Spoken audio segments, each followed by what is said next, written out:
सूरत दा ओदी सावण सूरत होण दे मैं हाकिम नहीं तू हाकिम है तू हाकिम कीता हाकिमानो ओ तू हाकिम बन के बैठोला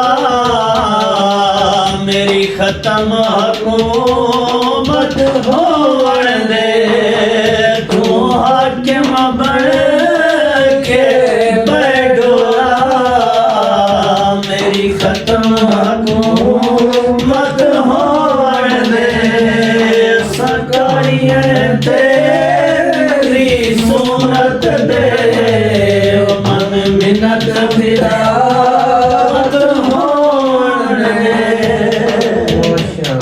माशाअल्लाह।